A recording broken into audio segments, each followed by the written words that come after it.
ತುಲಾ ರಾಶಿಯವರಿಗೆ ಬಹಳ ಒಳ್ಳೆಯ ದಿನ. ಇಷ್ಟಾರ್ಥ ಸಿದ್ಧಿ, ಮನಸ್ಸಿಗೆ ನೆಮ್ಮದಿ, ಮಿತ್ರರಿಂದ ಧನಾಗಮದ ಸೂಚನೆಗಳು, ಗುಂಪುಗಳಲ್ಲಿ ಯಶಸ್ಸು. ಆದ್ದರಿಂದ ಇವತ್ತು ಸಂಪೂರ್ಣವಾಗಿ ನೀವು ಮಿತ್ರರೊಡನೆ ಕಳೆಯೋದ್ರಿಂದ ಮನಸ್ಸಿಗೆ ನೆಮ್ಮದಿಯನ್ನು ಕಾಣ್ತೀರಿ. ವೃಶ್ಚಿಕ ರಾಶಿಯವರಿಗೆ ಕಾರ್ಯಕ್ಷೇತ್ರದ ಜವಾಬ್ದಾರಿಗಳು ತುಂಬಾ ಹೆಚ್ಚಿರುತ್ತೆ, ಆದರೆ ಸರಿಯಾಗಿ ನಿಭಾಯಿಸ್ತೀರಿ. ಒಂದು ತೊಂದರೆ ಏನಾಗಬಹುದು ಅಂತಂದರೆ, ಮನೆಯವರಿಗೆ ನಿಮ್ಮ ಕಾರ್ಯಕ್ಷೇತ್ರದ ಜವಾಬ್ದಾರಿಗಳಿಂದ ಬೇಸತ್ತು ಅವರಿಗೆ ಮನಸ್ಸಿಗೆ ಬೇಜಾರಾಗಿ ನಿಮ್ಮ ಮನೆಯಲ್ಲಿ ಮಾತುಕತೆಗಳು ಆಗಬಹುದು. ಆದ್ದರಿಂದ ಆಫೀಸಿಗೆ ಬಿಟ್ಟು ಬಂದುಬಿಡಿ, ಮನೆಯ ವ್ಯವಹಾರಗಳನ್ನು ಮಾತ್ರ ಇಟ್ಟುಕೊಳ್ಳಿ. ಧನುರಾಶಿಯವರಿಗೆ ಭಾಗ್ಯೋದಯವಾಗುತ್ತೆ, ಮನಸ್ಸಿಗೆ ನೆಮ್ಮದಿ, ಸಮಾಜದಲ್ಲಿ ಗೌರವವನ್ನು ಕೂಡ ನೀವು ಕಾಣ್ತೀರಿ. ಆದರೆ ಇದನ್ನು ನೀವು ಹೆಚ್ಚಾಗಿ ಮಾಡಲಿಕ್ಕೆ ಹೋದಾಗ ಅಗೌರವ ಪ್ರಾಪ್ತಿಯಾಗುವಂತಹ ಸಾಧ್ಯತೆ ಕೂಡ ಇರುತ್ತೆ. ಆದ್ದರಿಂದ ಸುವಿನಯವಾಗಿ ದೊಡ್ಡವರ ಆಶೀರ್ವಾದವನ್ನು ಪಡೆದು ಕೆಲಸ ಮಾಡೋದ್ರಿಂದ ಇಂದು ಯಶಸ್ಸು ಪ್ರಾಪ್ತಿಯಾಗುತ್ತೆ.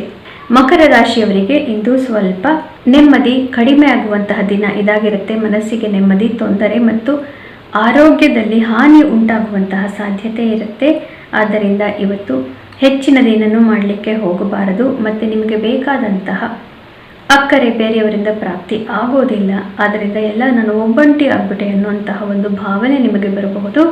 ಕುಂಭರಾಶಿಯವರಿಗೆ ಇಂದು ಬಹಳ ಪ್ರಶಸ್ತವಾದಂತಹ ದಿವಸ. ಬೇರೆಯವರ ಸಹಕಾರ ಇಂದು ಬಹಳ ಮುಖ್ಯವಾಗುತ್ತೆ, ಅದರ ಅರಿವು ಕೂಡ ನಿಮಗಾಗುತ್ತೆ.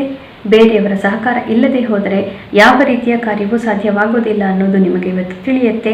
ಕಾರ್ಯಕ್ಷೇತ್ರದಲ್ಲೂ ಕೂಡ ಬೇರೆಯವರ ಸಹಯೋಗದೊಂದಿಗೆ ಮುಂದೆ ಹೋದಾಗ ಹೇರಳವಾದ ಯಶಸ್ಸನ್ನು ಇವತ್ತು ಕಾಣುತ್ತೀರಿ. ಮೀನರಾಶಿಯವರಿಗೆ ಆರೋಗ್ಯದ ಕಡೆ ಸ್ವಲ್ಪ ಗಮನ ಇರಲಿ. ಶತ್ರುಗಳು ಹಿಮ್ಮೆಟ್ಟುತ್ತಾರೆ, ಆದರೆ ಹಿತಶತ್ರುಗಳಿಂದ ಸ್ವಲ್ಪ ಎಚ್ಚರಿಕೆ ಅವಶ್ಯಕ. ಮತ್ತು ಇಂದು ಯಾರ್ಯಾರು ಅಡ್ವೆಂಚರ್, ಸ್ಪೋರ್ಟ್ಸ್ ಇತ್ಯಾದಿಗಳಲ್ಲಿ ಇದ್ದೀರಿ, ಜಿಮ್ ಇತ್ಯಾದಿಗಳಲ್ಲೆಲ್ಲ ಇದ್ದೀರಿ, ಫಿಟ್ನೆಸ್ ಟ್ರೈನರ್ಸ್, ಇಂತಹವರಿಗೆಲ್ಲರಿಗೂ ಇಂದು ಉದ್ಯಮವನ್ನು ಬಹಳ ಮುಖ್ಯವಾಗಿ ಮುಂದಿನ ಒಂದು ಹಂತಕ್ಕೆ ತೆಗೆದುಕೊಂಡು ಹೋಗುವಂತಹ ದಿವಸ ಇದಾಗಿರಬಹುದು.